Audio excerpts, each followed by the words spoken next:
Hi, everyone, and welcome back to another episode of The Progressive Bitcoiner. I'm your host, Trey Walsh, and today we have on the show Alana, the filmmaker that some of you might know who's been working on Dirty Coin.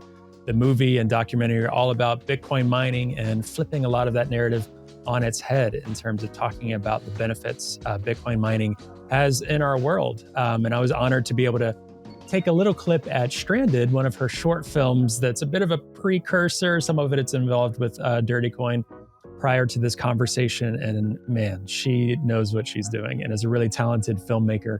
And I'm really excited for you all to hear this conversation that we have that ranges from her professional background, working for a lot of Silicon Valley companies on production and filmmaking, her own thoughts on the year ahead and the world that we're heading into, with all sorts of thoughts about AI and where hope can be found in this regulatory environment with Bitcoin, with the internet, all of these different things, and different tips and tricks for those that are involved in creative spaces and content creation and all of that. So really enjoyed this conversation with Alana. It was everything that I hoped it would be. And she's such a fantastic guest to have on the show, and looking forward to you all hearing about this. And be sure to support Alana as well. At the time of this recording, she's already mentioned that Dirty Coin will be premiering at the Bitcoin Film Festival in Warsaw, Poland in April 20th, I believe. That film will be coming out and airing there. And I'm sure over the next couple of years, we'll be trickling out into different formats for folks to be able to check out at home, check out in theaters. I know that Alana is going to keep doing incredible things for Bitcoin and for the landscape. So thanks again for tuning into this conversation. Please be sure to share it with folks that, again, are skeptical of Bitcoin, especially Bitcoin mining, and need some thoughts on why we're even talking about Bitcoin mining, expanding the grid in places like rural Africa, and why these things are so important to us here as Bitcoiners, as humanity, and through our podcast, The Progressive Bitcoiner. So thank you again, Alana, for coming on. Really enjoyed this conversation. And for those listening, be sure to check out our promo links as well. So speaking of environmentally conscious Bitcoin mining, you can check out our promo link to SAS Mining, where you can get $50 off each and every miner you purchase, and our promo link through Bitbox as well, my favorite hardware wallet, to get 5% off your purchase there. And be sure to subscribe to our Substack. If you haven't already, you'll be able to find that in the show notes to get episodes of the podcast delivered every Tuesday right to your inbox, as well as a weekly newsletter where we wrap up Bitcoin major events and news from the week with progressive values in mind, delivered every Friday to your inbox. All right, everyone, as always, if you have any thoughts or feedback on this conversation or any of the stuff that we're putting out, please feel free to reach out to me at hello@progressivebitcoiner.com. I will let you get to my conversation with Alana now, and we will see you again next week.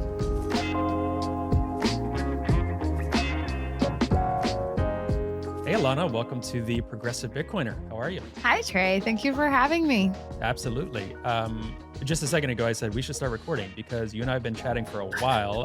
This is the first time for folks listening that we've really had a chance to talk and connect and just hit it right off. So I'm super excited to have you on and to have people hear about your projects, your background, so much. Obviously, Dirty Coin, a huge part of why we're talking today.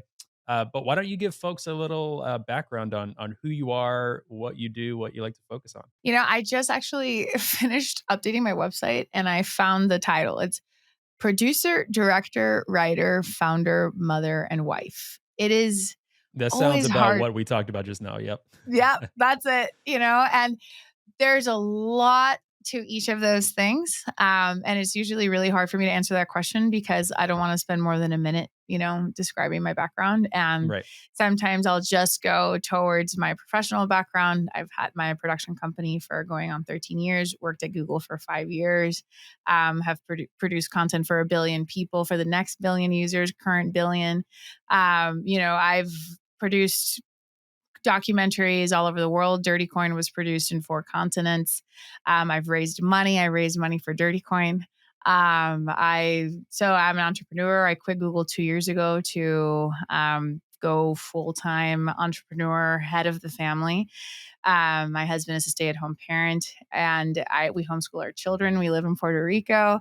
We are a very interesting family. Like, we have designed our life. And very often when I introduce myself, I go on the professional background because that's usually the context in which I'm being interviewed. But this holiday, I really looked at how to create harmony between my work and my life, because my work Mm-hmm. was overwhelming my time.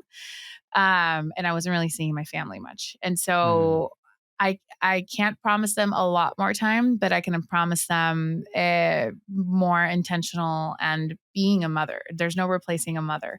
Even though I work and I'm the breadwinner, I'm not the father of the family. I'm still the mother. So yeah, I had a lot of really good realizations, a lot of workshopping with myself, and took some master classes from some really brilliant people like Martha Stewart. And now I'm really kind of embracing the fact that I really am a mompreneur. I hated that hashtag before because I'm like, Ah. oh, so lame, Mm-hmm. mompreneur. Ugh. But now it's like, look, there are entrepreneurs, and there are entrepreneurs that are parents, very different, and that have an overhead, that have kids to feed, and there are entrepreneurs that are mothers. That's also a completely different category, because we have to do Mm-hmm. everything a man needs to do, plus we need to be mom. So that is not a weakness of mine, and I will start talking more about it in future podcasts. I won't make it the focus, but yes, being a mother and a parent is definitely a big component of who I am. Yeah, went to your website recently, and even again this morning before the recording, and it was really great for me too, as at loosely, it's a content creator space, even doing this podcast and thinking about the year ahead. You wrote some really good articles that I think were dumped recently on your website, a few, and then one of them just about like your approach to like posting on social media and things like that. And I kind of took like a week off from the podcast, which is the first time I had really done that since like June of last year. It was just kind of a Wow, grind of creating this as a small it's a business, lot of trying to work. figure out what the year ahead is. And yeah, it's still like small, this niche thing, but just trying to think about, okay, where are we going to next? So taking a week off and back, one of the things I thought about, I mean, I'm a huge fan of Noster, first of all, in terms of social media. And then second of all, just jumping back into like looking at Bitcoin Twitter, because fortunately, unfortunately, it's still one of the best places to find like breaking news, or the search function on Twitter is just hard to replicate elsewhere currently. But one thing is, finding all of that noise, trying to find signal through the noise, a term that Bitcoiners use a lot, but there's just so much noise and repetition on Bitcoin Twitter. And some of the things you had talked about in this one blog post that I was reading was just like your intention to just post less, but make it quality and just really focus on what you're doing. And I think there's such a need for content creators or people doing anything creatively to try to get as much out there as possible. I think myself and people in Bitcoin in general feel the urgency, right, to inform people about what's going on, because there's so much different FUD going on, and Bitcoin's so early. It's like we have to. If we don't, who else will? And all this stuff. Right. But just slowing down and focusing on quality and not getting caught up in that is something that, even just that reinforced what I was already feeling. Seeing you, someone like you, is really talented in this realm, saying that, I'm like, cool. Yeah, that kind of reinvigorates to just stay focused and not get so caught up in the noise of just posting forever, a million times a day, and all of these things. And checking that box. It's not about Yeah. life isn't just about checking boxes, because or of your to-do list, because there are inefficient things that we put in our to-do list, and very Mhm. often we leave the most important tasks to the end. When we have Yeah. a long to do list, we tend to knock off the easy ones first, and then we get to the heavy ones. Now, we should definitely flip that. Mhm. And that's something that I flipped late last year, or late last year, like a few months ago, like, I don't know, last quarter, where I was like, I'm just going to handle the hardest things first. And then if I get to the easy ones, then I get to the easy ones. And that's when I realized that a lot of the things that I was spending a lot of time on were a lot of these easy tasks that ultimately I couldn't do them last year because I was handling the tough ones first. And Mhm. realized that my productivity actually increased, didn't decrease, by eliminating these small tasks that I thought were so important enough to be on Mhm. my to-do list. Yeah. So, and a lot of that came to social media posting, because you post on social media and then people answer, and you want to be courteous. They're having a conversation with you. I'm all about community, and I'm all about like It's me on social media. I'm only on Twitter and LinkedIn right now. So that's me posting. That's Hmm. me doing that. There's no social media manager. There's nothing. It's me. And so, so it's funny story. You say somebody like me. So very funny. You're right. You're more right than you think you are. I between 2017 and 2020, my bread and butter was social media videos for brands. Yeah. So I And saw that in your background. That's why I said that too. I'm like, yeah. this is the validation I needed. Yeah. Yeah, that was like, I really know about this stuff. And we were posting and we would sell per quantity of videos, right? So as Mm, an agency, of course, I make more money if I sell you more videos. Now, mhm. it is also more effective. You post at different times of day, you keep your audience engaged.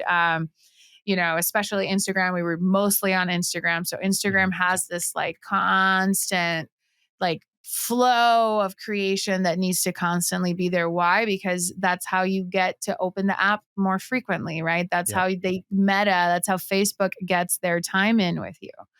But the reality is that brands don't need to post as much as they think that they do, and still be on Instagram, still be on these platforms. I'm not currently on Instagram, but Dirty Coin will be, and especially now in 2024, because I do recognize the value Mhm. of the platform. But it's really important as a creative entrepreneur that is a mother and a wife that doesn't have any time.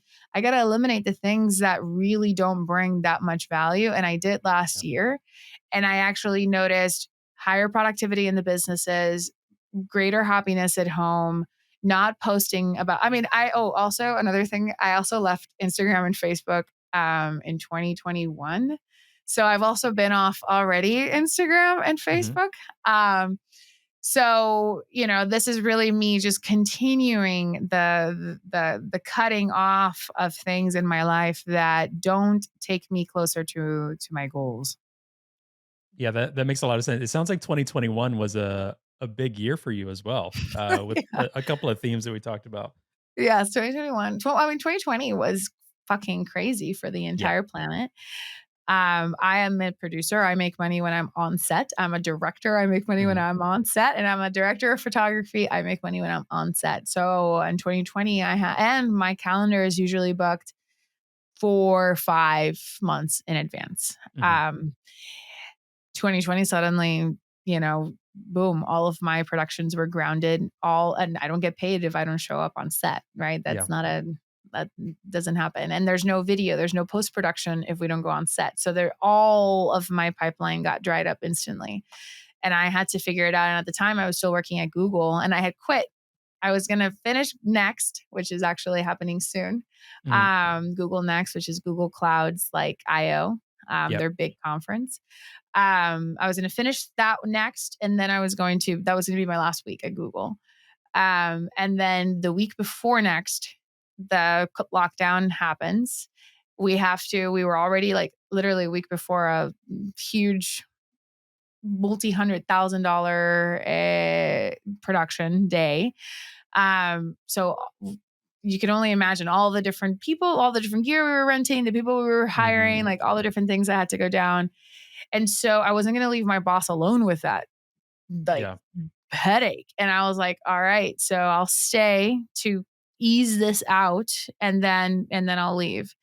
And then, we kept staying. And so I kept staying at Google. And then it wasn't until 2021 that I left Google and I moved, but they already knew I was leaving. So I moved down to Puerto Rico, decided to have a remote first life. Mhm. So 2021, we were digital nomads, me and my family. We got rid of everything that we had.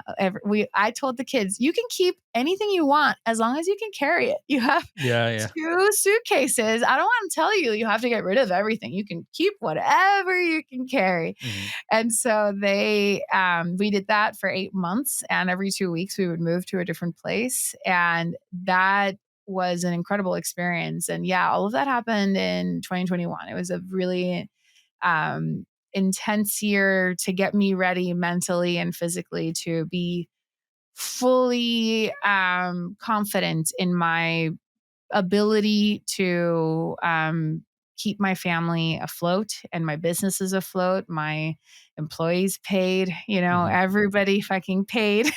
Yeah. That's usually my number one thing. It's like, are my family finances and my business finances in order? Check. Okay, I can relax. Yeah. So it was a good year. Tell me a little bit about your I don't do this with every guest, but just curious, we were talking right before this about just your professional background and what you do.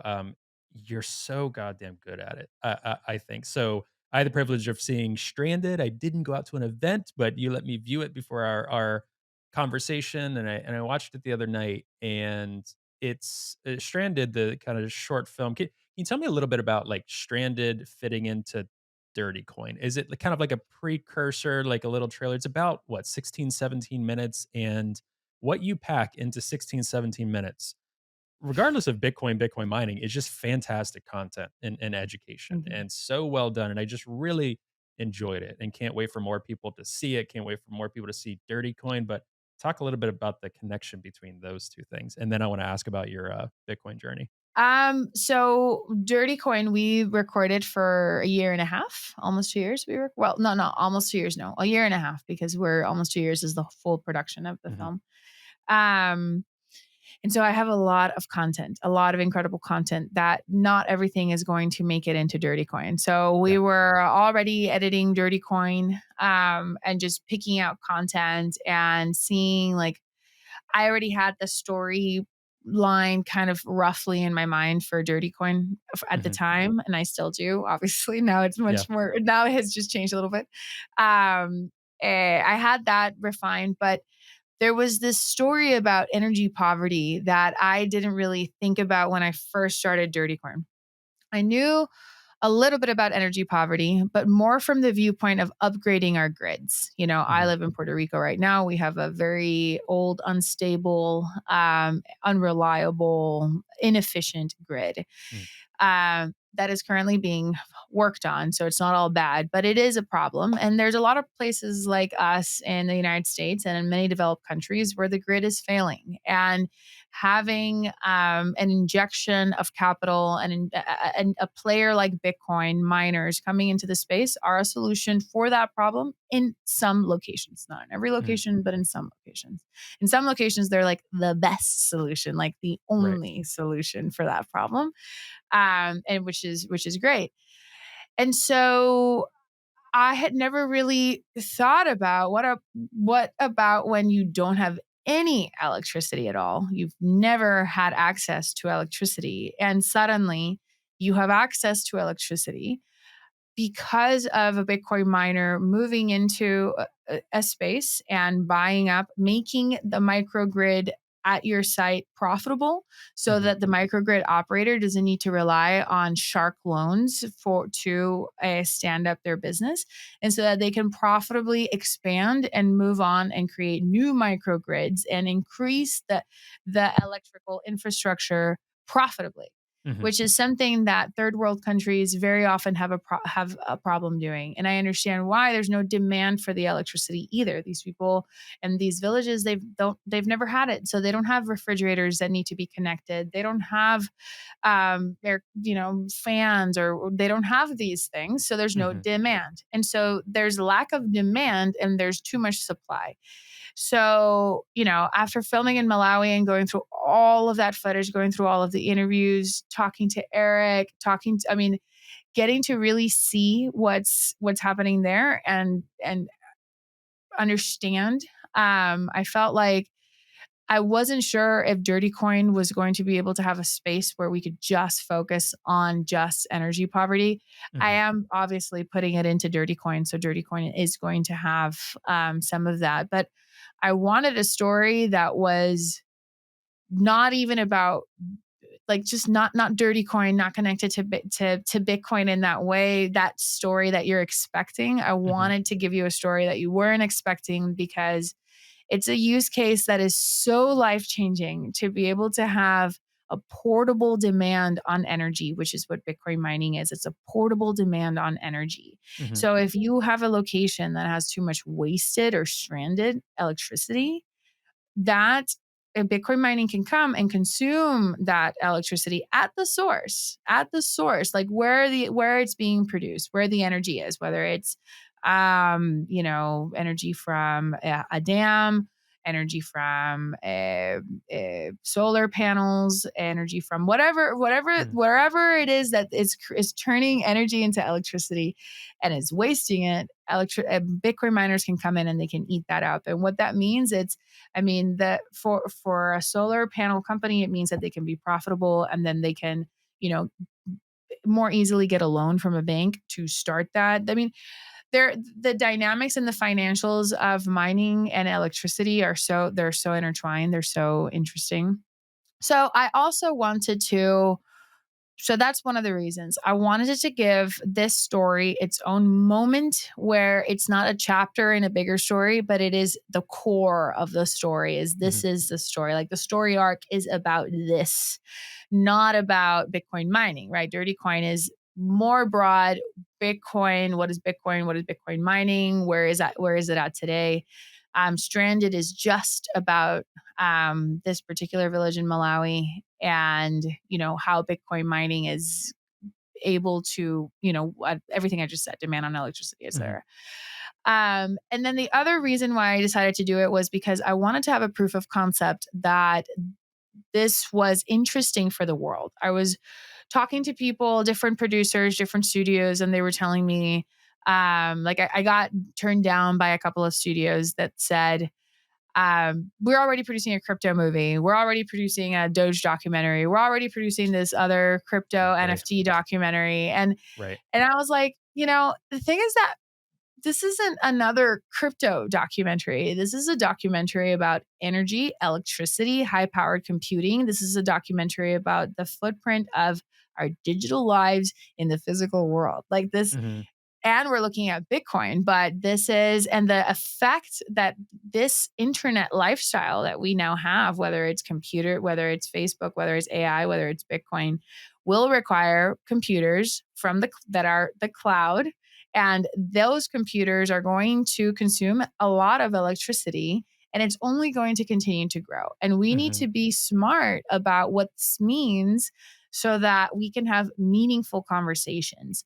And one of the reasons why Dirty Coin for me is targeted towards people that aren't Bitcoiners is because I don't want to convince them. I want to show them more information that they're not normally exposed to with Dirty Coin regarding Bitcoin mining. And I want them to join the conversation from a better intellectual place.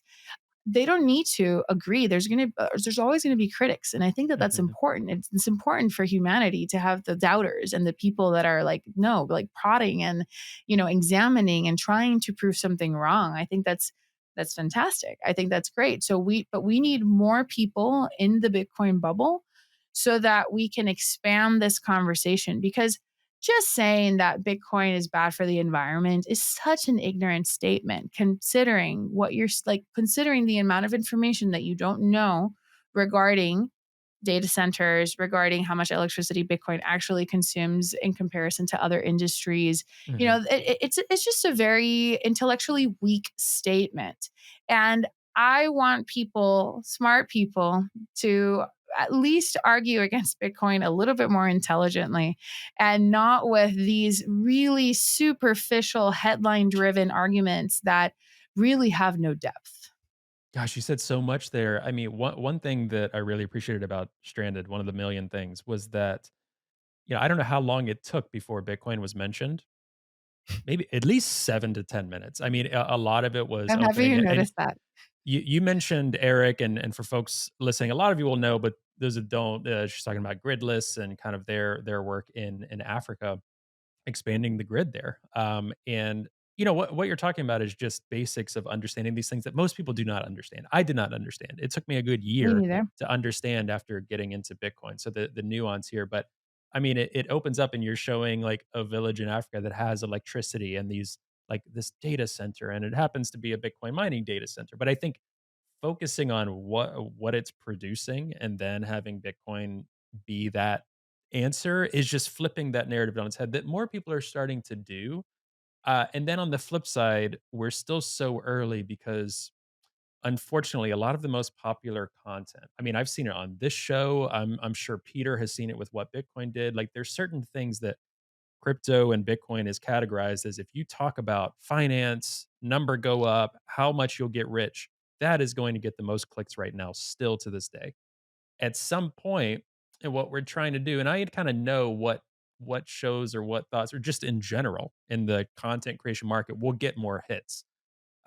We're still at that early stage where some of the best stories are still yet to be seen from environmentalists, from human rights groups, from so many others. A lot of people consuming this content are the clickbaity, crypto content, whatever, that like to view that stuff. So it's not surprising that studios turn you down. All I can say is you showed them. I mean, it's Well, incredible. we'll see. Um, 2024 will tell. yeah, 2024. what I'm saying is the quality is there, of it. I know. I'm so excited. I'm so incredibly excited to get it out. But yeah, Well, everything you said, it's huge. it has won a few awards, so Yeah. more than a few. I've stopped applying for film festivals because they cost money every time we Mm, apply for one, or some of them we were invited. Also going into the holidays and going into editing for Dirty Coin, I gave Stranded like a good month of my marketing attention. yeah. And one of the things I did with Stranded too was I wanted to see how the Bitcoin community felt about the way that I spoke about the subject. Hmm. Because I wasn't going after, I'm making a documentary that I feel is missing in this space. There's a lot of Hmm. great documentaries out there. I'm just creating the one that I feel is missing, that I would tell my San Francisco friends that don't like Bitcoin or think that Bitcoin's bad for the environment. I want to give them that documentary that, some of the other ones might seem a little culty, or they might seem a little Hmm. like too incredible. Bitcoin is just too incredible. It just doesn't even sound real. Um, I wouldn't necessarily, I enjoy those. I love those, but I can't show that to somebody that's coming from hating. You don't go Yeah. from like hating to becoming like whatever, A a zealot super for duper the fan. Yeah, cause. Yeah. Yeah. exactly. Yeah. It's valid. Exactly. I was going to say words and then I'm like, I'm not going to say those words. Mm, But yeah, so that's the documentary that I am making. So Stranded, I wanted to make sure that meetups right now, Stranded is not available online, but if anybody wants to screen it at their meetup, all they have to do is reach out and they can screen it at their meetup. There's Trey, I sent it to you because we didn't know each other and I wanted mm, you to see it. And if I'm doing a podcast with somebody, I will, of course, and festivals need to. So it is technically it is online, but it's not, it's gated. Nobody can see it other than specific people. And yeah, and we've been able to get really, really great feedback around the world. It has aired in Japan, in Europe, in several places, in Africa, in several places, in South America, in several places, in the United States, in several places. And I love that about the Bitcoin community. There's so many leaders in the Bitcoin community. These are people that, like, when somebody wants like these heads of meetups around the world contact me, they have a cool logo, they have a consistent meetup, mhm. they have like their website or their Twitter page. They are super organized. Like, these are leaders. They Yeah. organize like the whole thing. They get a bunch of people to go. They take pictures because I asked for proof of screening pictures. They take pictures. I mean, these are not average folks. Yeah. These are really cool leaders, people that in all ages, all genders, Hmm.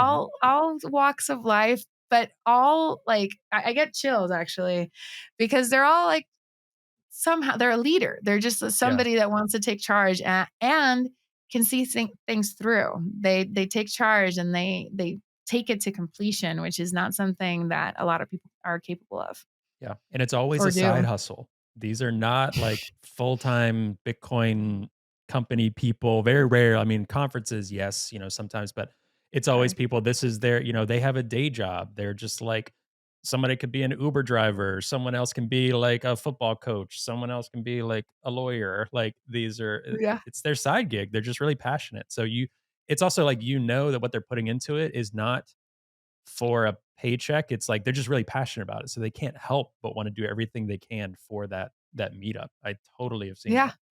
Yeah. And it's awesome. And I've been to those meetups. I've been to a lot of meetups. That's why I knew that they were happening everywhere Mhm. that I went to visit. I would look on Meetup for my local meetup, or I would ask on Twitter for, they're back to Twitter, Mhm. back on about a local meetup. And then I would go, and these meetups they're a great place to meet a lot of different people, and you get to, uh, hear about. We were talking earlier about not agreeing on everything, and I think that that's actually so healthy. Like, imagine, Yeah. do you know of a husband and wife that agree on 100% of everything? Right. Yeah. I don't. Yeah. No. And they love each other to death, and even a marriage is never going to see each other eye to eye. So I think expecting for the world to listen to a podcast, listen to somebody, listen to a friend, and be upset that you don't agree with everything that they say is a little immature, because Mhm. they have the right to see things their way. And not only the right, but as a humanity, we need to have different viewpoints, because what some of us are wrong? I mean, how are we Yeah. going to survive as a species if we're all going in the same direction? Right. So I think it's actually healthy to have different viewpoints, and to be in a space. And I feel like I have friends now that we're all very honest about our feelings, and very and our beliefs. Mhm. And it's a very differently thinking space. I go to a friend's house that she has these like Trump 2024 cups, and like all these Trump cups, and I'm like, but I love her, and I Yeah. Yeah. love Yeah. that she can put her Trump cups off, and I'm not like, it's just, but that's not something that we can agree on. But I'll drink out of the cup, I'll cheers to her and her her, and for greeting us in her home. We don't have to agree on everything. I do appreciate her viewpoint on a lot of things, and we actually, on a bunch of issues, we do agree on, Mhm. it's just maybe the candidate.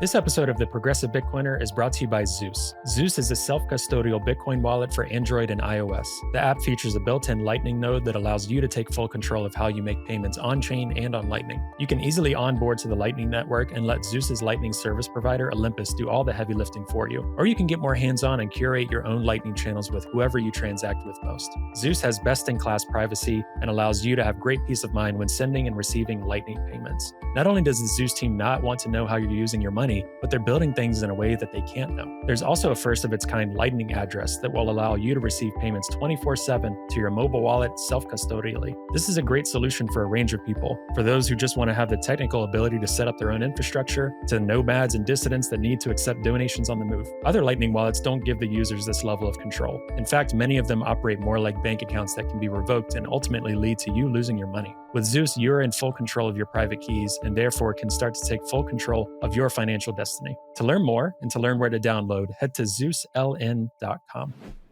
Well, that's something that's more and more rare. And we were talking before about this, just me doing and leading the progressive Bitcoiner, right? There's so many ways in which I would agree with a general, no Bitcoin, like progressive, but so many ways where I probably wouldn't, right?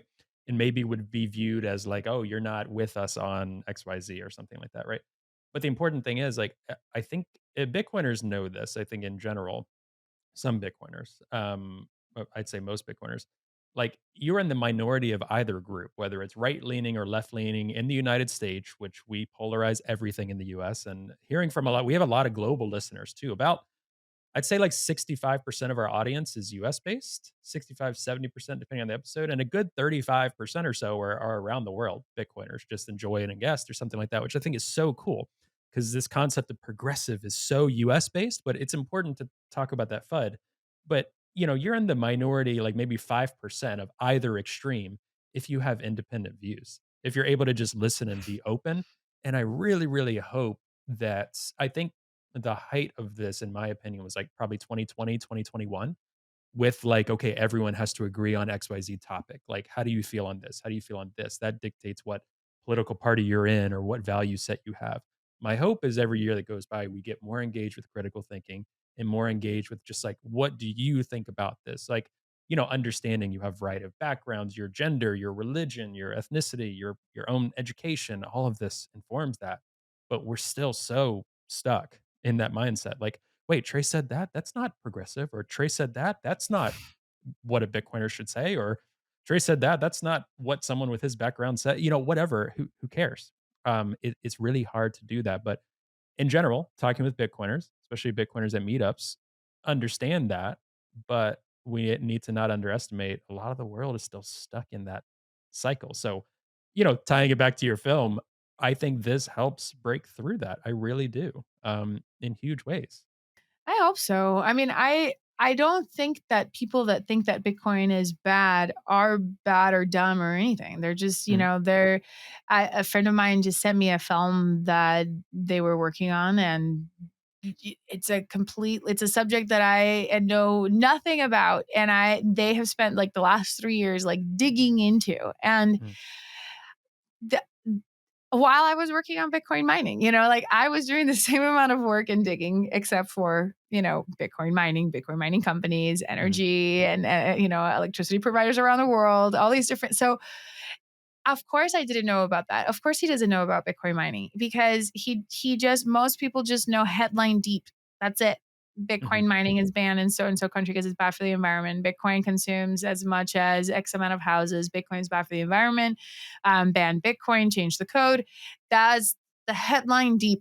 And the science is also pretty shallow as well. The science behind mhm, the rest. So even if you were to read the rest, but people necessarily basically just go on that headline. And I, coming from Google Cloud, coming from my background as a filmmaker at Google Cloud, and having several cloud companies that were my clients, we were looking at, what is happening at the data center.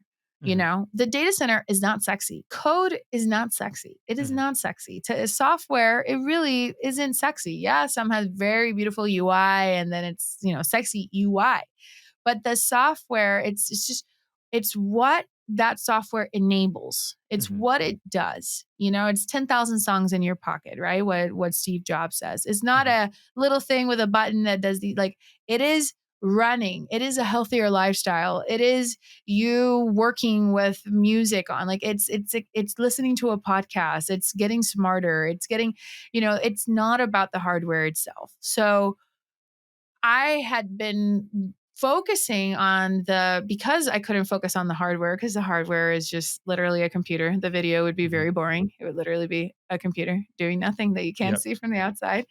Um, but it's, what does that enable? What does that technology enable? That technology enables connection, it enables communication, it enables financial transactions, it Mhm, enables different things that are in this global world that we are all connected. We are now all connected, and millennials we're the ones, maybe the last generation that will remember not having the internet, but mhm. only Yeah. barely, because I was pretty young I mean, it was dial up, so it wasn't the internet that we have Mhm, today. But the next generation, they've already come to this connectivity where they can meet with anybody in the world at any time. They can call anybody in the world without having to pay an $80 phone bill. mhm, It's free with the internet connection. They're out, like, we are connected. And this technology is not going away unless, like, there's no putting this genie back in the box. This is what we live in. And so to single out Bitcoin, and to even if somebody doesn't like Bitcoin, when I talk to them, and you're going to have listeners that are going to be like, well, I don't agree, and that's okay. mm. Because we just said we don't have to all It agree. doesn't matter. Yeah. It doesn't matter. It's okay. But you don't even need to like Bitcoin. But the idea that banning a computer for doing simple math equations, that is supporting an industry that supports a virtual a digital cash that does not need a third party to validate the transaction, that is literally changing the world. That the miners, instead of being dirty, are actually, yeah, you're right, they're consuming a ton of electricity that is super cheap, that is stranded, that is wasted most of the time. So this Mhm, actually has become a great thing for the energy sector, this is where dirty coin comes in. mhm, That's the part that I focused on. But then Bitcoin itself, then there's other people that have focused on the other portions of Bitcoin. But it's really important to have a critical idea and a minimum level of knowledge of Bitcoin and blockchain and Bitcoin mining. Hmm. I think at this point in our society, we need to understand what high powered computers are, how AI runs, how it operates. I think it's time for the IQ of everybody to go up, or at least those of us who are leaders, Hmm. that need to, that at least will, or influencers in our communities. Those people are, it's important for them to understand because we cannot be we cannot let this attack against Bitcoin because it's bad for the environment open the door for code censorship, for math censorship, for the ability to dictate who gets to use electricity for what purpose. I mean, this is such a slippery slope that Hmm. sometimes it kind of makes you sound like you have your tinfoil hat on, but Yep. you look at other countries where the similar things happened a few years ago and you see them today. And if you get your electricity cut off, you're pretty much cut off from the world. Hmm. If you get your internet cut off, you're cut off from the world. So this policing that's occurring on the internet and on the use of electricity is one that in the future it's already critical in our lives, and in the future is going to be extra critical. So you could be canceled to the point of, well, you don't have access to the internet, or you don't have access to telecommunications in general, or you don't have Hmm. access to electricity. And I mean, obviously we don't talk about all of that in Dirty Coin, but for me, it's about really like planting these seeds of doubt in people that maybe thought that Bitcoin mining was bad, but now understand that this really does open the door for other things, and understand Bitcoin mining better, understand that this is just part of the world that we live in, understanding that an AWS data. So I have a meme that I made that is, one is an AWS data center and the other one is Riot in Rockdale. And I'm like, Hmm. which one mines Bitcoin and which one hosts 4K Pornhub videos? Yeah. Yeah. You Yeah. know, who gets to decide that the Pornhub videos that are 4K are more important information to be stored in a computer so that you can get your porn really fast when you look for it. It's like you look for it and you want that porn right away. So that service needs to have access to data centers all over the world so that that Hmm. data has low latency. How much electricity are they spending on what kind of porn? Are we going to start policing that as well? And I'm not saying that we shouldn't. I'm not saying that, but it's like, what let's expand the conversation to what this means beyond Bitcoin and what this will mean for all of the other applications of technology that also use the same thing. Hmm. So what door is Bitcoin opening with this kind of with regulation? And which doors is Bitcoin closing with regulation? Or more importantly, what I mean to say is, how are legislators using Bitcoin as the way to a maybe squash Bitcoin, but maybe it's not that they want to squash Bitcoin. Maybe they just really truly think that it's bad for the environment because they are unaware of all of the other issues. Hmm. Or maybe there are people that are already looking at, how are we going to control the internet, or how are we going to control AI computers or different companies from having access to which AI, or how powerful the AI is. Maybe if we then start throttling it over here, in 2 to 3 years, when this becomes an issue, we now have something that is a precedent that we can now use. Maybe not everybody thinks that far in advance. I don't know. But I do know that the conversation needs to be had, because I do believe that not understanding that Bitcoin um, is a data center, and that Hmm. Facebook has data centers and Google has data centers and Amazon and Alibaba, and your self-driving car is connected to a satellite that's connected to a data center. So all of this is the reality that we live in today, and I find it fascinating. I mean, I personally find it great and fun. Fascinating is a word. I find it a little scary.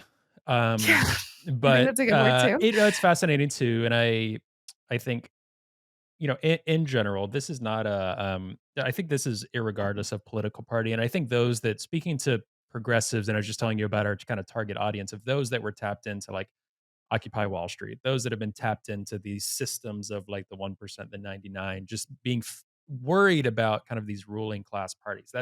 you find different people that are tuned in on that in many different political ideologies, right? But progressives as well. Absolutely. This whole progressives of like Elizabeth Warren and centralization, that's foreign to me. Now there are probably progressives or those are very like political party blue Democrats. Like that's not going to be our target audience. I'm sorry, I don't think you guys are going to be team Bitcoin unless you start being a little weary of that. That's my personal opinion on that.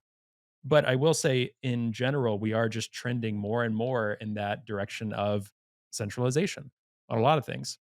And for me, it's irregardless of whether someone thinks Bitcoin mining is bad for the environment, like regardless of their intention with why someone would want to squash Bitcoin or why someone would want to squash different things or not have the internet as open as it is, the end result is the same. And it's not a pretty picture. It's individuals choosing how people are going to live their lives in a world where everything is tapped into the cloud, everything is tapped into the internet. That's not a world I would like to live in, regardless of if you're okay. My team's in the White House, or my team is leading this country, or in Germany, or wherever. What about the next election cycle? What about your local election cycles? Like, why don't we just remove that part from decision making? That I think is a deeply progressive value historically, to have people leading their own lives. But it's just regardless of that, I just think it creates a better planet. So I am very worried about that in the future. I don't know if much will change this year, potentially, but it feels like it's coming more and more to a head. And I'm definitely not a doomsdayer in terms of like our lives will look radically different this year or in the next 5 years. It's always kind of a slippery, sneaky slope with these people as time goes on. And then you kind of look back in the rearview mirror. I think Matt Odell talks about this a lot. Actually, it's kind of like it happens slowly, and you look back and you're like, how did we get here?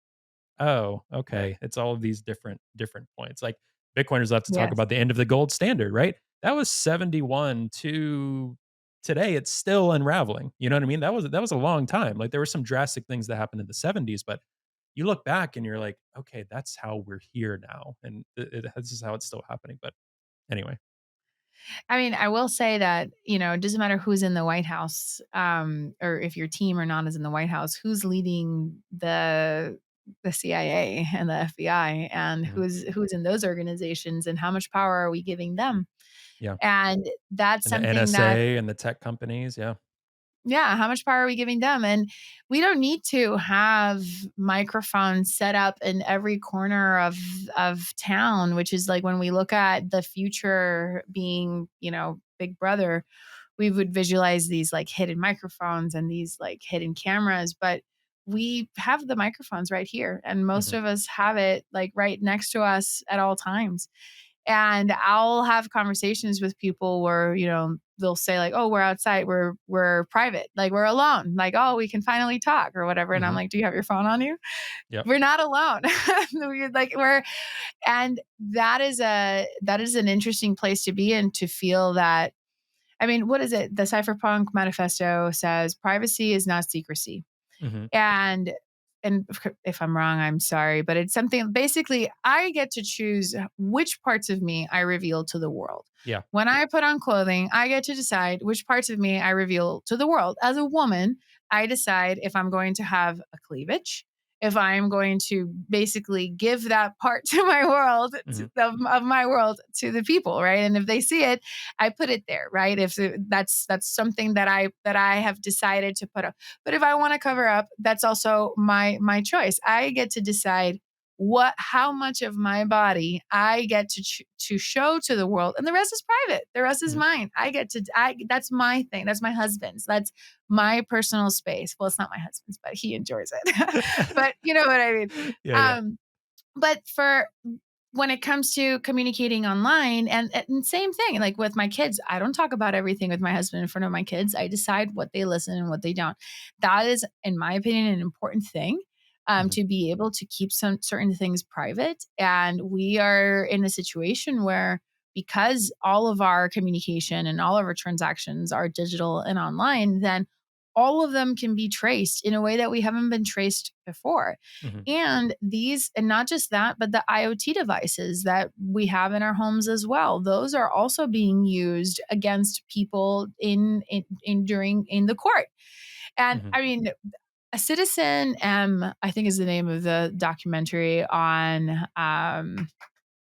I can't believe I would almost remember the name and not remember his name. The whistleblower, Oh, Edward citizen Snowden, is this? Edward Snowden. Yeah. Yeah, okay. Um, and in that documentary, they had some really great footage of a trial where I believe it was AT&T, or one of the big ones, T-Mobile or Mhm, AT&T, was in the San Francisco court, and the judge was saying, "But do you?" Ask them a question. He asked them a question, basically, have you looked at your client's data and information without a warrant or something like that? And they said, we cannot answer that. And the judge says, why can't you? This is a judge. This is a court. This is the United States court. You need to mhm, answer. And they were like, we have clearance from above you that we cannot answer that question here today. And the judge was like, who the hell has clearance from above us? Like, this is so that was an interesting situation as yeah, to, what's occurring there, and how much even our judges are aware of what's occurring. And there's going to be a lot of human rights violations before we get wise on what's mhm, occurring and we start really cranking down. I think that we're in the wild west of the internet, where everything goes, you yep, know where anybody can create a website or a product and put some ads on Google and get people to buy it and use it. And that could be very easily, websites even like this one that I love, Riverside, could easily be spun up by a country that is not friendly to ours and is trying to look for information or whatever. I mean, or mhm, somebody is trying to reap. And this is something that we were really concerned about at one of the companies that I worked for, was who made the software? Where is the company that the software was made? Because we knew that we were going to be recording sensitive information in that software. Who is going, we took for granted that whoever developed the software could see our recordings. We took it for granted. So who are they? Can we trust them? mhm, So, but we were in a company that could do their due diligence before bringing on a vendor, and we were in a company that could do that. But most people don't have that level of access to due diligence. mhm, They're just going to download whatever thing had the best UI and the best ad and the best Instagram, presence. yeah, So we can be very easily manipulated, and that we are on these apps. And I definitely, I think the reason why I keep hope is because I am a mother, and because mm, I need to be a part of how we are more like solar punk, and more yeah, like, how can we, like, Disney's version of the future was, I'm sure he had some dark ideas. I mean, he lived through World War II. He was just out mhm, of World War I. So I'm sure that Walt Disney could see how bad things could get, but he was still a futurist. He still yeah, had a positive vision of the future. And many of my favorite futurists were writing at a time where the world was going through its worst time. mhm, So I don't think that some of us can lose hope. And I think I'm in that camp where I'm on team hope, um, that need, and not just hope and pray, sit and pray, but work and try to get to what I'm hoping to do. So I'm not mhm, just hoping, I'm making movies about it. I'm creating events surrounding this where I'm bringing minds together to talk about these issues. So it's not just sitting and praying, although praying is always good. mm, Being in communication with God is always good, but it's also about what are you doing about it? And that's something that, since I started doing things about it, I have a really hard time. I have a hard time gossiping and complaining about things, since I've started doing a lot of things about everything in my life, yeah, since I've started taking responsibility over things, because it's really easy to just kind of sit around and complain about everything, about the roads, about the government, about the schools, about the this, about the that, about the this, about the that. But that's exhausting. I mean, mhm, what are you doing to change any of that? yeah, And I just happen to be at the right place at the right time for a lot of things, and I happen to know a lot of things because part of my job is recording really, really, really genius people, mhm, and then editing them to suit my story, my needs. So I mhm, have to, like, understand them enough to cut pieces of them to weave into my quilt, which is, the films that I make. And I'm happy that that has made me smarter than I would have been had I not had Mhm. this job. And it has put me in rooms that I would have never been in and speaking with people that I would have never spoken with. And it has really expanded my worldview. And I think that things can be done in this world. I think people can make a difference. You just need to hustle. You got to move. But I can't lose hope of where we're going. But I have two sci-fi horrors that are my greatest fears, you know. Mhm. I feel like my sci-fi is my therapeutic space where I can Yeah. go and like say how bad it can be and how terrible it's all going to go, and I'm going to hire an incredible director that is like, Well, it's very in right now, of course. yeah, I it don't know is. if the famous Obama's production film. I saw it a couple of weeks ago Whoa, on Netflix. which one? Oh my gosh, I am blanking on it. Julia I actually Roberts do is in think I it. know. Is it with Julia Roberts? The one with Julia Yes. Roberts? Yep, yep. I saw it. Yeah, yeah, yeah. Kind of like a cyber attack type thing. It's based on what? Based on a book? Yeah, pretty sure it's based on a book. I didn't think it was that great, but The ending, I was like, "No." yeah, yeah, yeah, yeah, yeah. I won't spoil that for people, but I won't that's spoil happening. it. There's like a futuristic Civil War movie I understand coming out next week about different faction or next week. Next year, right around the political cycle. Well, now it's this year. My goodness, we're in January. That's Um right. yeah, so there's a lot of that happening right now in film and futuristic. But I want to tug on one point you said, which is referring back to Disney and thinking back to some of these folks that were in some of the darkest times in human history when there was a real chance the world could end, right? Um, I think at those points, in a lot of ways, we're in a better position now than we were then. And in some ways, the dark things that could come are very hidden and very unpredictable. Like AI is probably one of the most unpredictable things we've ever faced as a species in a world. Like we really don't really know, and our governmental leaders have shown they're not to be trusted. And I don't say that in a tinfoil hat way. It's like a lot of them just they're not the smartest people in the room. A lot of them No, are there to get reelected. You know, these are some of the folks that are here to regulate certain aspects of what's to come. There's certain conversations. There's a lot of talk around aliens and UFOs, and there's so much that's very interesting, very scary. But I think also these are the times when humanity decides which way do we want to go, right? And I think a huge topic I kind of pull on that I really try to talk to a lot of my progressive friends and folks from the left about, especially those that have drank the Kool-Aid of like Elizabeth Warren, like I'm here in Massachusetts, that think centralized government authority is the way to dictate certain things or outcomes, right?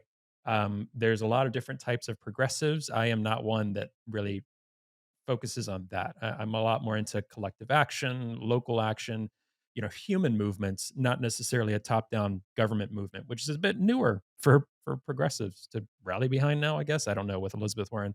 But trying to talk with them about, you know, we can't underestimate, we have to take into effect like personal decisions and you waking up every day and saying, what are you going to do about something? What is my family going to do about something? What's the change I want to make in the community? Rather than waiting for someone in DC or wherever you are, your central authority in Europe, in an African nation, wherever, to make that change for you. Their incentives are not lined up for them to do that, regardless of their intention. Some don't have good intentions, some might have good intentions. It's just it's too much to term. So what are you going to do? You have to make that personal choice to eat better, be a better partner, be a better friend, take this responsibility in your community, whatever, rather than expecting other people to do it for you. And that's one of the only things I trust at this point is if we all kind of do that, I think the world would be in a better spot. I'm hopeful on that. I'm hopeful we can move more in that direction. I echo you. I think that smaller communities and more involvement in your local government. I also think that change can happen faster than you think. Mhm. In California, I was living in Santa Clara and I was in Campbell at the time, and there were there were some things going down regarding some rules for like the farmers market. So very small town thing, but Hmm. my office was there, and one of the best farmers market actually in California, which I really love. Hmm. And there were just some things, some drama and some gossip going on in the business owners like business group for downtown. And I was like, you know what? I'm just going to march up to the government, which was like a block away, because that's where the mayor is. And Hmm. I'm going to figure that, like, I was like, I had this idea that I was going to like fight this huge battle. And it wasn't a battle at all. All I had to do was like go and show up and like talk to some folks and, write some things down, and it was handled. Like I feel like also, did you spend more time bitching about it or doing something about it? Hmm. Because I could have bitched about it. I could have written more on like the forum and on the chat about how awful this decision was. Yeah. Or I could have, gone and walked, written directly to the person I needed to speak with and handle it. And I didn't do it alone. I went with a couple of other people. But not that it mattered because we didn't even see that person. It's not like, strength Right. in numbers. Like all we had Yeah. to Yeah. do Yeah. is like write this up. So I think that change can come faster than you think, because when you start really looking at who's around you, you can see that there are people that do want to help. And there are a Hmm. lot of people that still run for these positions because, they want to help. They want to they do see themselves as public servants. And I have met those politicians as well. And I'm not anti all politicians. I'm just weary of all of them. And I Yeah. understand, the situation that they need to get voted in and stuff. But I do believe that there are great people in government. There's great people at, usually the person that you hate is a better person and a nicer person than you think that they are. Hmm. There's always something that helps, that, saves the cat in writing. It's saving the cat, something that somebody does that Hmm. shows their humanity, shows that they're actually a good person, and uh, kind of changes your mind about them.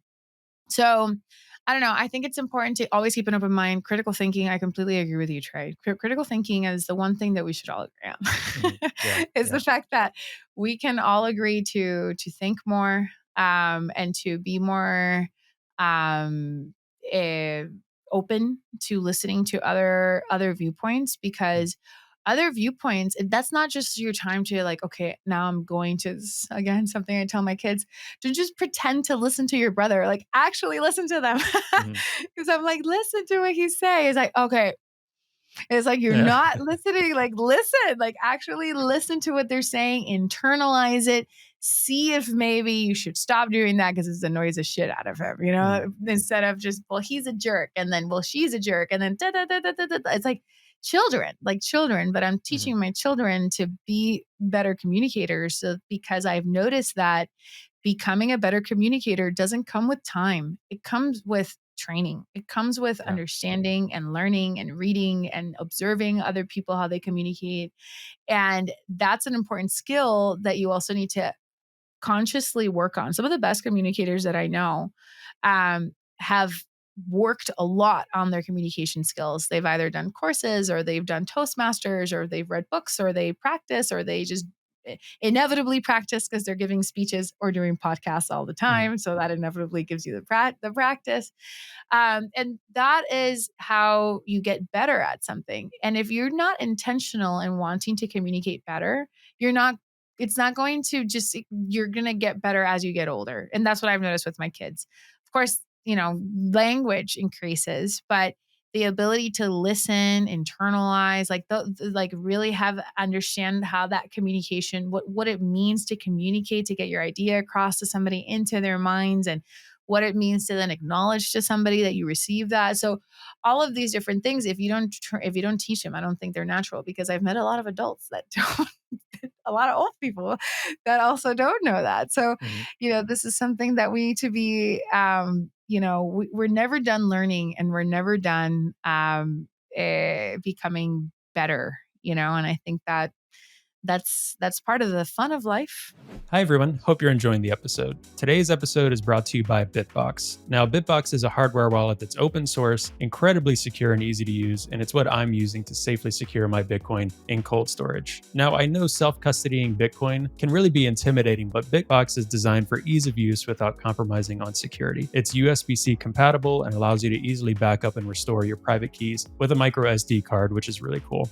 Now, you can purchase the Bitbox using the promo code TPB at the link found in the show notes for 5% off your purchase. And I really want to thank Bitbox for their support of the podcast, and I'm really excited about this new partnership. All right, I'll let you get back to the episode now.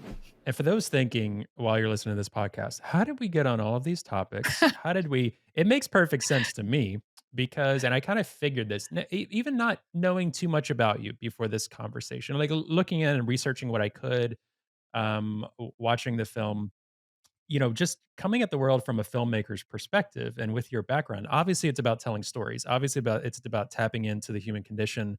It's about trying to tell a story with a particular narrative.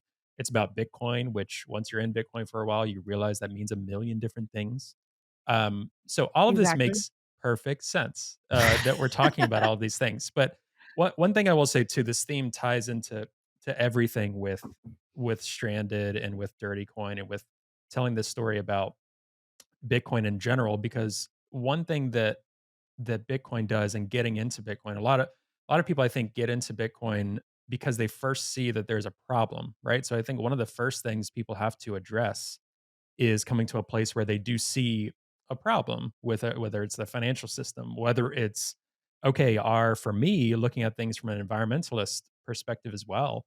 Our climate movements have not been making the changes that I would have thought 5, 10 years ago. They just have not in terms of some of those metrics for global warming and government involvement and this and that. Like I'm sorry, those movements have not been doing what they've been good for Instagram and social media. I'm going to be very blunt. Like I feel like that's a lot of what people are getting into because it makes them feel a certain way. They feel like they're getting in and it's meaningful to them. That's good. But I got more into Bitcoin because I'm like, I'm tired of not seeing things change. I'm tired of problems existing with no solutions.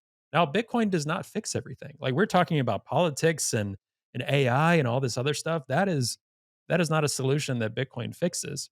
Do I think Bitcoiners can help address that because we've identified some other problems in this world and we're some of the first groups of people to say, something's not right here. We don't really trust this.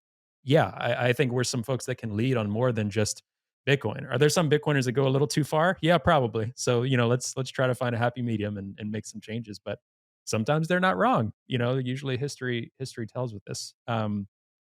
But one thing, speaking of Bitcoiner, that I wanted to touch with you on, because we talked about this a little bit. What for you was a light bulb moment with Bitcoin and wanting to tell these stories and get more into Bitcoin yourself? What was kind of the central point of that for you? Or points? Hmm. I'm sure it was many different things. There were definitely many different points, but for me, the biggest point was learning. I'm half Cuban. My mom is Cuban. My Mm, father is Puerto Rican, and then I was born and raised in Puerto Rico. okay. My Cuban parents left Cuba, and when my mother was in my grandmother's belly, actually. So my grandparents left Cuba with nothing but the clothing on their backs and two kids, and my grandmother was pregnant, Mm, and they went to the United States. They were in Atlanta, and they were very racist against them in Atlanta. mm, And so they decided to move to Puerto Rico because it was like the United States but in Spanish, mhm, and then that's why they came. And so my grandfather lived here for like 50 years or something like that. So he's very well known and loved here on the island, which I'm very proud of. mm, He's a El Cubano, right? He's the Cuban. mm. Still speaks like a Cuban, and he's 94 years old. Oh, wow. Lived in Puerto Rico forever. Um, so I was talking to him one day, and so I'm very in tune with Cuba. I'm very in tune with what you can bring and not bring to Cuba. At least until Fidel died, actually, because then after that, my grandfather stopped going because of health reasons with his wife Mm, and stuff. So there were some anyway. My whole life, I grew up with knowing how often you can go, how often what you can send. We would send them mail, and they would always arrive open. Everything mhm, was monitored in Cuba, and everything was controlled. And so when I posted something on Facebook once about Bitcoin, and my grandfather and I speak weekly, and we're speaking on the phone, and he was like, "Oh yeah, Bitcoin. I saw that you posted something about Bitcoin. Um, Cubans are using Bitcoin from Spain to send to Cuba. So in Mm. Cuba, people are using this Bitcoin that you mentioned." Um, and I was like, whoa. And this was like 2019, 2018. So this was like, I hadn't even really thought of Bitcoin as money without borders, you know? Yeah. And that part to me, I was still seeing it from I was living in San Jose at the time. So I was still seeing it from my like Silicon Valley, Yeah. like, whoa, great tech, great Hmm. money kind of perspective. And hadn't maybe theoretically thought about, money without borders, but not really. So it Hmm. wasn't until I was like, wow, you can't, they would monitor how much cash you would bring into the country, for Yeah. example. Like they would actually check how much cash you were bringing in. So this is a country where they would monitor that. Yet you could send like $1 million worth of Bitcoin. I don't know if anybody ever did that, but like Hmm. you could send whatever amount of Bitcoin to somebody in Cuba. That's when I dug into it more and became, I would say, a Bitcoiner at that Hmm. point, when I realized that it was open, trustless, decentralized. I didn't have to trust on any one thing, on any one person. Um, the more I researched it, the more I liked it. It was kind of hush hush because Bitcoin already had a dirty reputation in Silicon Valley as for drugs, actually, because of Silk Yeah. Road. Most Yep. people, if you were into Bitcoin, oh, what, you're buying drugs? Like that was Hmm. the reason why most people were into Bitcoin, was to buy drugs on Silk Road. And so I didn't buy drugs on Silk Road. I never did anything. I never even got on the website. So for me, bringing up that I was in Bitcoin, I just didn't want to. I didn't want to have those kind of images conjure in people's heads that I Hmm. was like, paying for stuff on Silk Road. Um, and later it became like, it was just not really, I don't know, it wasn't sexy. It's funny considering that we were in like the mecca of technology. There were a few hardcore friends of mine, and we were like closet Bitcoiners, and we would like, talk about it together. Hmm. But it wasn't really something I was very open about, not on LinkedIn or anything. But when I left Google and I do a lot of work on myself and on my business, and a lot of journaling and workshopping. Hmm. I looked at what is my ikigai, like what am I Hmm. good at? What do I know? Like what do I want to do, etc. And that's when I realized that I don't want to do Bitcoin only content, because I have a lot of ideas about a lot of Hmm. different things. And so it's not just all about Bitcoin. But I didn't want to start with Bitcoin. I wanted to start with Bitcoin because of my background in Google Cloud, doing my transition from agency filmmaker to company filmmaker, Hmm. like a production company for entertainment, IP purposes. It's the same thing, but a completely different business model. Yeah. One is I make a documentary for a company, they pay me, done. This is I have no client other than like the world. Hmm. Does the world like it? Does the world want to pay for it? Um, so that's different. And I knew I wanted to make my first mark with Bitcoin because I understood it. I knew it. I knew how to communicate it. I saw that Bitcoin had a image problem Hmm. with Yep. the dirty reputation that it had, especially with the mining side. I felt it was important to talk about what our physical footprint looks Hmm. like of this digital life that we live. So I felt like being able to come out as a Bitcoiner for whatever that meant. And I came out, in 2021, like late 2021. So I came Hmm. out after I had already told people to buy. I know, that being said, though, when I moved to Puerto Rico, I will say this: in 2021, while I was still not, I was still a closet Bitcoiner. A friend of mine is the executive director of the Puerto Rico Blockchain Trade Association, Hmm. and they do a lot of crypto classes and NFT classes and Web3 classes and blockchain classes. And I was like, I want to do a Bitcoin only class, just Hmm. because there's so much noise regarding all these other, there's so much, how about not noise? Because I was talking with the people that created the products. Mm. There's so much variety of things that you guys do Yep. that I think that I should give us a seminar that's just about Bitcoin. So that, we just focus on Bitcoin. And that way it's Mhm. just an hour. An hour is barely enough time to just talk about Bitcoin. So I'm just going to do it. And she was like, yes. And it was then that I spoke to a room of like 200 people. A lot of people showed up Oh, that wow. night, which I wasn't expecting. Mhm.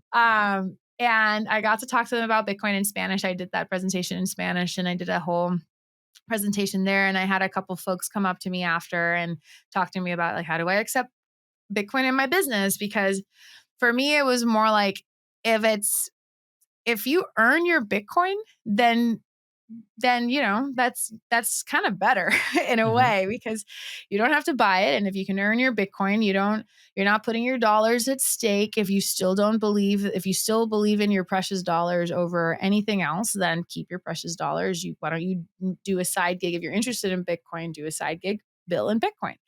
And that was kind of like the side that I went with a lot of business owners, was start accepting, or for my plea to big business owners in the group was start accepting Bitcoin, Mhm. start experimenting with it. That's all. That's the least that you can do. Just set it up. If a customer comes in Puerto Rico, we have a lot of crypto folks coming through. So, Mhm. if even if you get one client every 2 months, that's a bill that you're stacking sats, and it's a small way to experiment with that. So I wasn't pushy on like buy.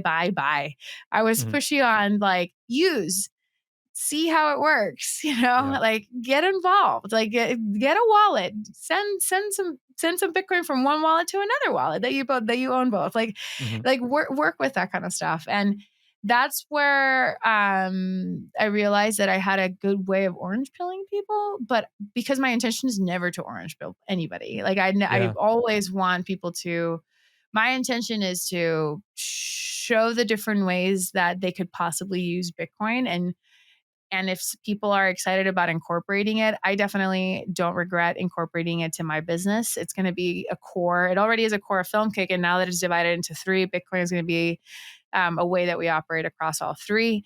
Mhm. So, yeah, I mean, Bitcoin for me is just, even if our films are not about Bitcoin, things are still going to be billed in sats when you go to our Mhm. main characters go to the stores. So there's a way that I want to introduce Bitcoin again to my kind of people, to my niche of tech nerds that live in coastal elite tech nerds, I would say, is my niche, and they are my friends, and they're a lot Mhm. of people like me. I would consider I was one of those, Puerto Rico, New York City, San Jose, San Francisco. So I'm Mhm. I'm one of those, and I would say I'm very left in many ways, and I just don't the it's for so many years I haven't used buckets and labels. It's hard for me to like.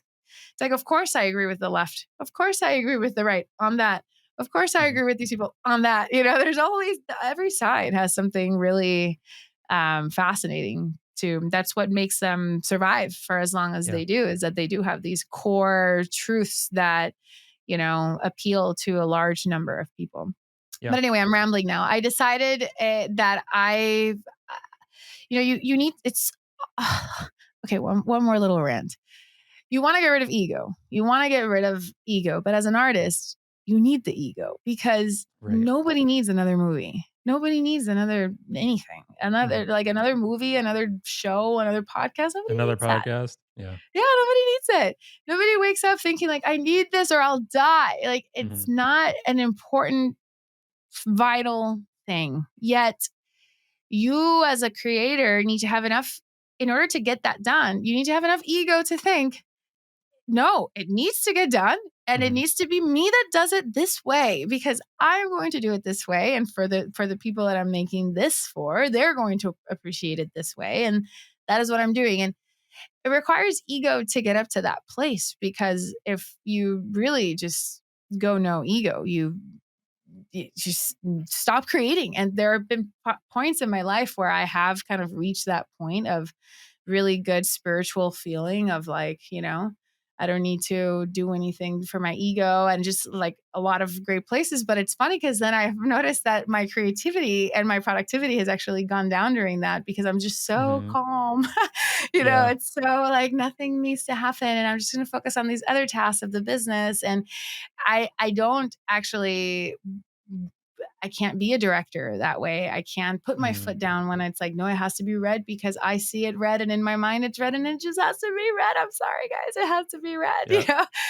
And you have to do that. You need to, I guess, learn how to drive your ego dial up and down a little bit in order to accomplish things as an artist. At least that's what I have found in my 37 years of life. So I still have more to learn and grow. But yes, I felt I have a particular way of talking to people about Bitcoin that is not judgy, yet it is very focused on Bitcoin. Originally, because that was the only one I understood. So when other Hmm. people were talking about Ethereum and other things, I was like, and Solana, I was like, oh, I'll just stick to Bitcoin because that's the one I understand. And then I saw certain projects go by the wayside, and I've been in crypto long enough that I've seen certain things happen. And but anyway, I'm very happy to create this. I'm very happy people like Stranded. Dirty Coin premieres on April 20th, 2024 at the Bitcoin Film Festival in Warsaw. And I'm really excited for 2024 and getting people to see Dirty Coin. And having that broader conversation on more podcasts, on more shows, and get people to kind of talk about Bitcoin a little differently. And I think it's going to coincide with another bull run. So I think that Hmm. it's a great timing for my film. I could be wrong, of course, but I have a feeling that I'm not, especially since the film is going to come out during the halving. I mean, it's such an exciting time, and I'm so happy that, with price action, people get curious with things, and it's going to be really great to point them to really good resources. Like, how many more resources exist today that didn't in the previous bull run? Right? So it's like every time we get a bull Yes. run, it's like, okay, yeah, yeah, yeah. You're hey, if you're setting up your family and your future better, like speaking as a millennial, that's one of the other selfish reasons I got into Bitcoin was for that, but also all of these other tool focuses. That's great, right? Also, look at all of these other things that Bitcoin is unlocking and unleashing, and showing things like dirty coin and that stranded aspect, and all of this is going to be huge, I think, for and when I talk about progressives from our platform, we talk more like progressive values because I'm like, I don't care who you vote for. I don't need you to agree with XYZ on everything, but tending to focus on things that in general progressives like to talk about, like human rights, the environment, social inequality, these type of things. So where does Bitcoin come into play with that? Well, your film is something that, I definitely want to be showcasing and advertising anything that you're talking about. Gonna highly recommend people make it out to Warsaw if they can for those events. But I guess one thing and one kind of closing question I have for you: if what is your hope for people that view this film, especially people that have been skeptical of Bitcoin or don't know much about Bitcoin? What is your hope that they'll leave viewing this film with? I hope that when somebody finishes Dirty Coin, they kind of go like, wow, I didn't know that. Like, I Mm, didn't know that at all. Because then they're going to identify other people that also don't know those things. So mhm, when they're legislators or they're politicians or mhm, they're, whoever else, they're shitcoin competition that's telling them that Bitcoin is bad for the environment. I want people to really just kind of go like, wow, interesting. I didn't know that. And leave the theater if it goes to theaters, or turn it off, thinking, that's really interesting. I want to look more into this. I want to see if mhm, that's true. I want to look up this person and see if that's true. Are they still in business? Is that still the case? Are they still generating heat in Finland with Bitcoin miners? Is that the case? Because, mhm. somebody could watch this 3 years from now, or like the movie, like a few years from now. And I don't know if these companies are still going to be in Yeah. business, right? So what's going to happen? So I want people to become curious about it, even if they want to prove it wrong. Even if Mhm. they looked at Dirty Coin and they're like, this only depicted, good stories. So of course, which I don't, but let's say it's mostly a certain that has a slant. Obviously, I mean, I'm the Yep. director. I can't. I'd be lying to you if I tell you that it doesn't have a slant. Of course, it has a slant, but I want people to ignite a curiosity about Bitcoin in people, all kinds of people, Mm. that they want to satisfy, whether it's, wow, I really like that. I want to know more about that. And then they look it up, or I think that's bullshit. I'm going to look it up. And then they look Mhm. it up. But either way, they are now curious about something. If they look up a different article, maybe that article, even if it's dissing Bitcoin, maybe that article also talks about high powered computers or other things, and then Mhm. expands that person's understanding that this isn't just Bitcoin. So I think it would still be a win-win, whether they find the Digiconomist's website to prove Mhm. my film right or wrong, or if they find, another website to prove these things right or wrong. I went in person. I actually saw these things, but I saw them in 2022, 2023. Again, if people see it in 2025, 2026, that might be a different story. It's going to get, Mhm. we're about to go into a halving. I mean, the mining world is about to change. Their rewards are, the block rewards are about to get cut in half, of transactions. And then now we're having fights over what transaction fees are worth being alive or not, Yeah. and miners are going to rely on that to survive. So yeah, the landscape is definitely going to change. So dirty coin, I'm making it hoping that it has a long shelf life, but just Mhm. considering the nature of the beast, it in 5 years, it's going to be a different landscape. It's going to be more, it's going to be better, it's going to be more, it's going to be worse in Mm. some things as well. So, as long as people are curious and understand, I'm also not, it's not a super pro zealoty, culty film either. So Mhm. I'm hoping that people can watch it to the end. I feel like that was something with Stranded that maybe towards the end, it got a little preachy. And that was me. That was my choice of keeping those Mhm. things in. They were just so important, Mhm. that I have to remember who my viewer is, and my viewer is who I am if it were a different subject. you know, Mhm. like I also don't like things beaten down. Like when a Yeah. documentary is just like, you see, like I'm gonna tell you all these, like, you're Mhm. just like, oh, leave me alone. So Yep. I also, I'm making a film that only I could make, because only I can have my experience. So I'm being true to my experience, and I'm being true to the people that I'm making the film for. I hope they like it. Well, I will say with what I've seen of Stranded already, I think regardless of what companies come and go, this and that, those foundational facts that you laid about like energy, how electricity works, and how Bitcoiners being buyers of last resort because they're purchasing this, that gives opportunities for villages to have electricity. These things are things that are stories that need to get out there. That and in the end, most Bitcoiners understand this. Some Bitcoiners I'd like to repeat, like we don't need to protect Bitcoin that much, right? Like be truthful in what we're saying, let's be a bit realistic as well in what we're saying, but in the end, on any subject, truth will win out at some point, like on a long enough timeline. And Bitcoiners are, low time horizon group inherently. I personally believe Bitcoin will win out in the end, and is truthful in so many areas.